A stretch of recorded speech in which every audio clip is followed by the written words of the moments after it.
From downtown Detroit, Local 4 News at 11 starts now.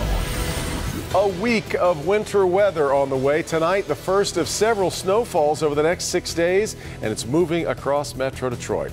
Good to have you with us here tonight at 11.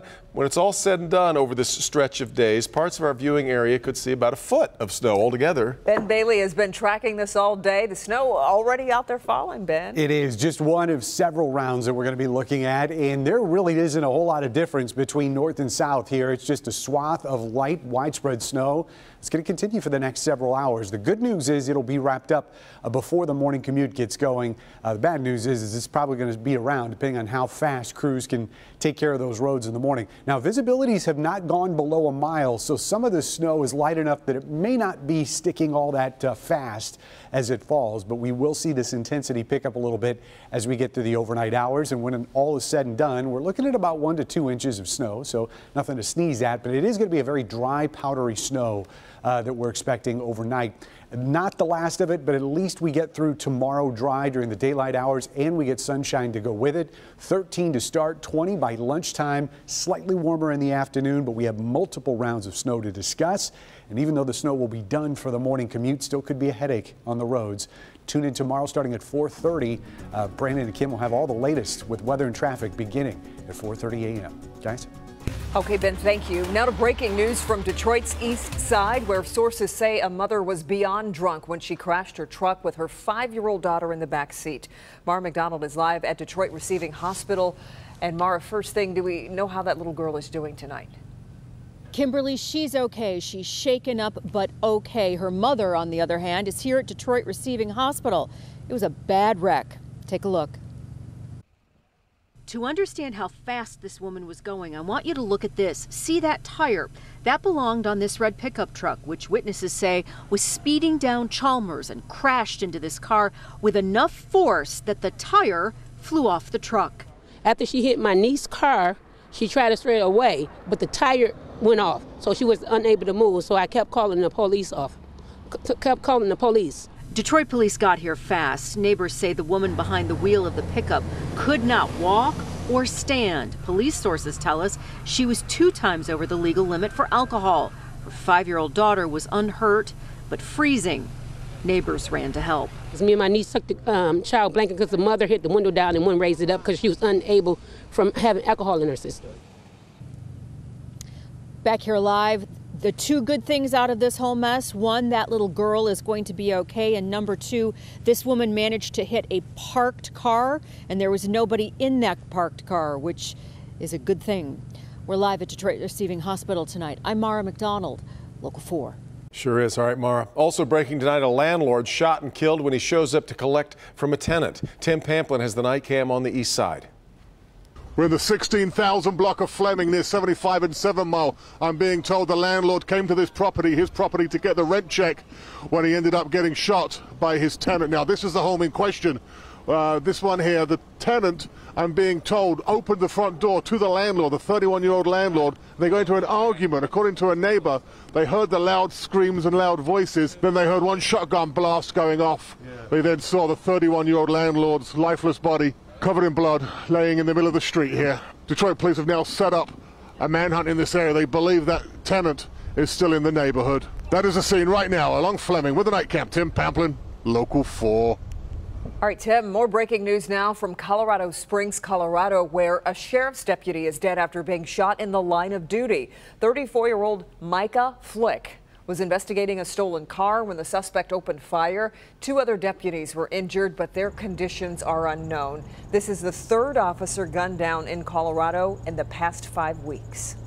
The final sentence for former sports doctor Larry Nassar was handed down today. An Eaton County judge sentenced him to between 40 and 125 years in prison for sexually abusing so many young athletes. The spotlight now turns to Michigan State University and USA Gymnastics for answers as to how he was allowed to commit the abuse for so long before being caught.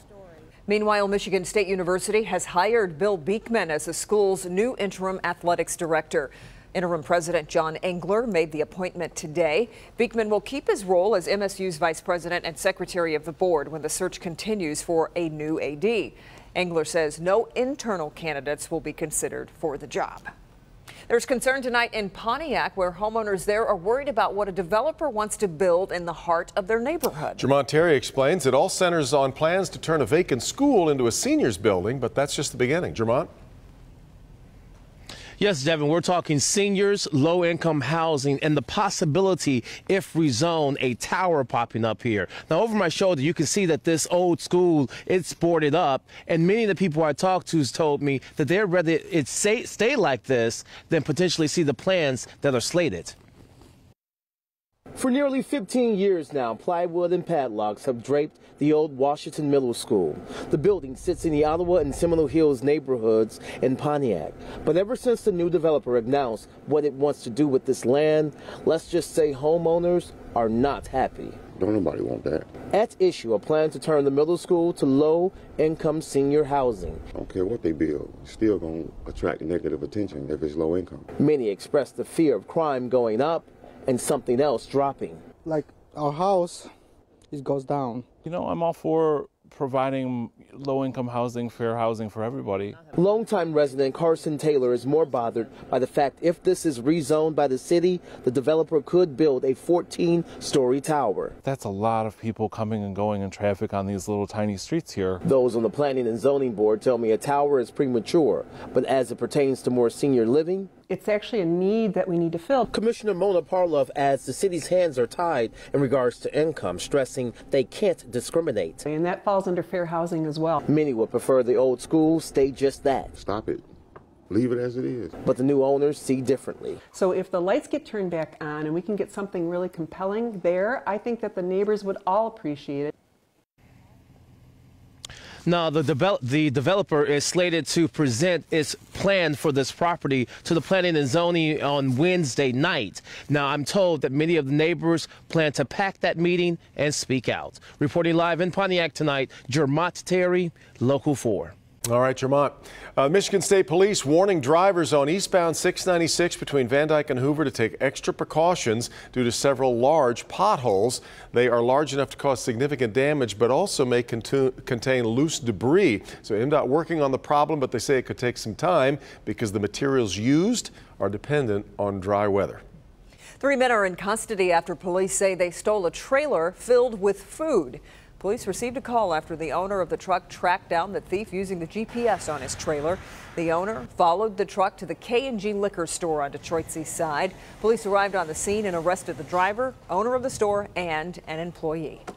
Detroit police are looking for these two men in connection with a break-in on the city's west side. Police said the two robbers forced their way into a Boston market on Livernois and stole the store's safe. Police believe these two may be connected to a theft at the same location last year. If you've got any information on any connection to the crime, you're asked to contact Detroit police. Still ahead, Wall Street worries how the Dow fell 800 points in 10 minutes and the reason behind it. Tough day for the bulls. Also tonight, the state of Michigan firing back after a new study explains what led to a spike in Legionnaire's disease in the Flint area. But first, a local police officer accused of making her own hours. Now a defender's investigation has her department taking a closer look. It's a confrontation you won't want to miss. Next. 3 missing boys may be in extreme danger.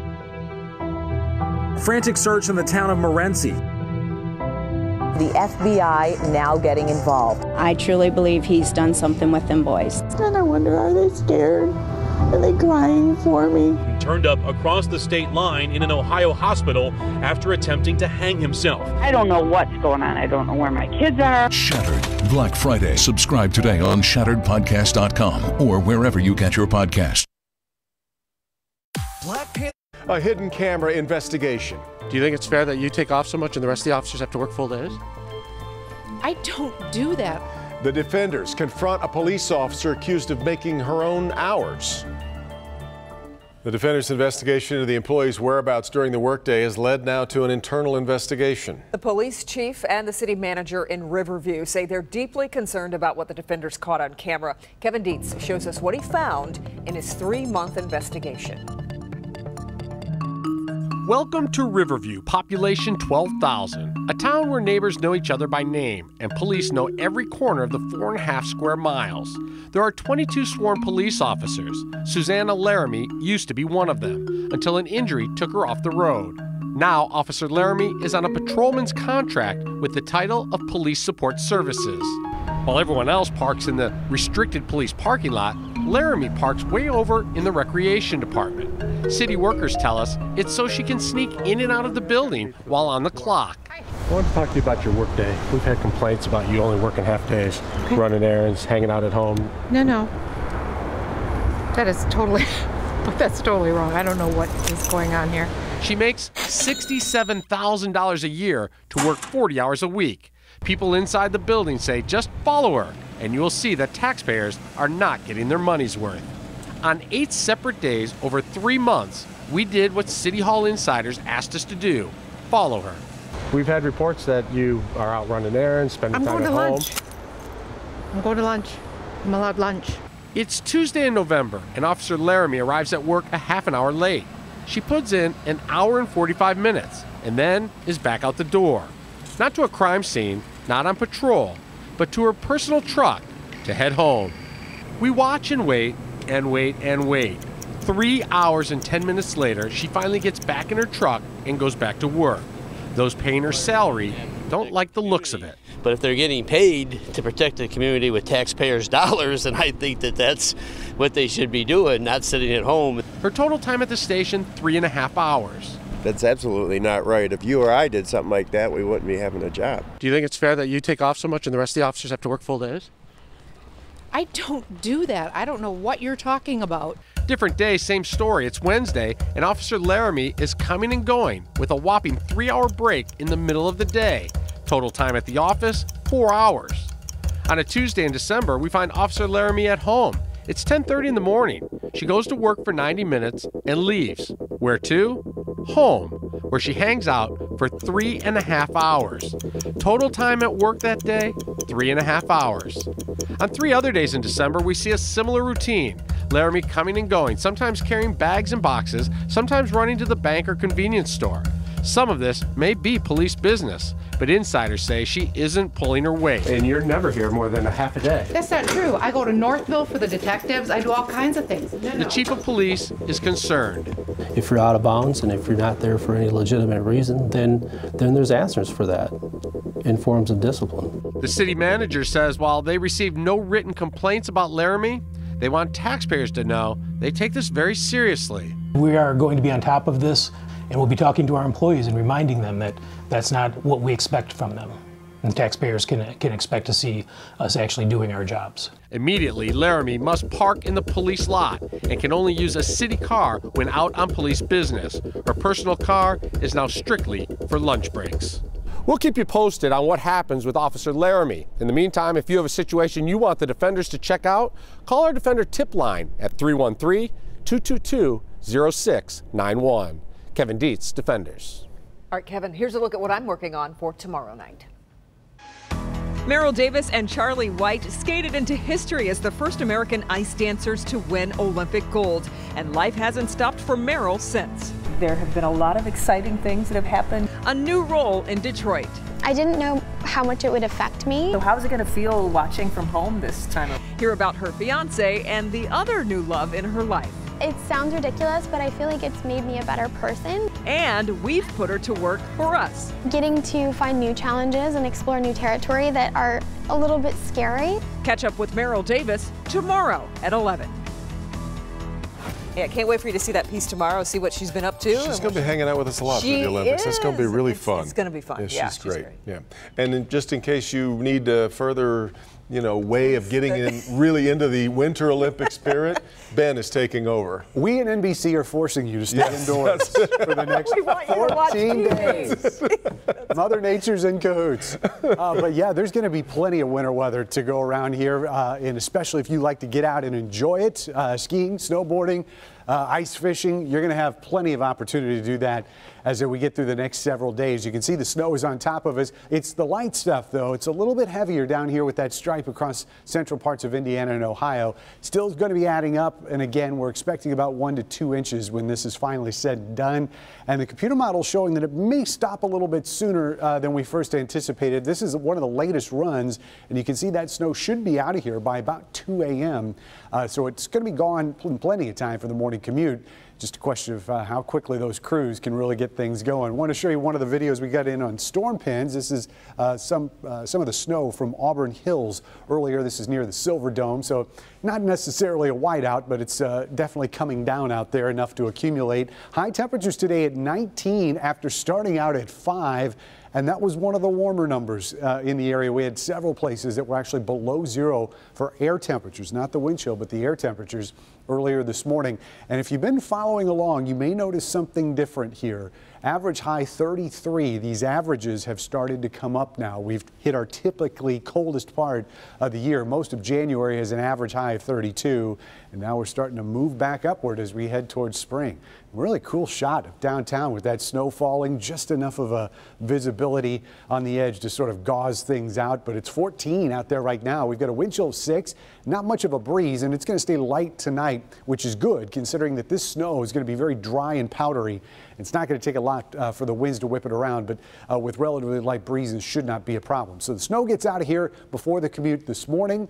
We will be dry during the day on Tuesday. Wednesday, we've got another shot of snow. This one, you see, is going to start about 3 a.m. So this is going to be a headache for the morning commute. We're expecting light snow at least through the morning hours, dry in the second half of the day and dry on Thursday. But then as we get into Friday, we've got another chance of snow, and that's going to be another round of accumulation. And we'll probably add to that again as we get into the weekend. So you put all this together, and we're talking some real snow. Monday through Sunday, this is the total week's worth of snow. We're looking at about 7 to 10 inches across the area. So if you don't get it off your porch and your driveway in time, it is still going to be there by the time we get into Sunday, because all these temperatures are going to be below freezing for the entire week. Here's how we start out tomorrow morning in your 4-zone forecast. 14 in the city. We'll see the teens down here in our south zone for lows as well. Anywhere between 12 and 14 is what we're expecting. Some single-digit lows, but at least positive territory. Once you get out in the west zone, Howell up to Flint, you'll be at 9 degrees tomorrow. And some single numbers definitely here in our north zone as well, ranging all the way down to 12 towards M59. Again, those are air temperatures tomorrow for lows. Otherwise, highs go to 24. We will see plenty of sunshine tomorrow. Temperatures get slightly milder, and we're talking mid to upper 20s and maybe 30 by the end of next week, but consistently cold and snowy. So you're not recommending just waiting till Sunday for one thorough shoveling? Just well, you can. Be more of an excavation. But your neighbors may come knocking on the door. That's true, too. All right, Ben. New tonight, what caused a spike in Legionnaires' cases in Flint? Experts from various universities have an answer, but the state is disputing those claims. Also, the fight over Republican memo on the Russia investigation escalating again. The Democrats have a response, but will we ever see it? We'll explain that in a minute.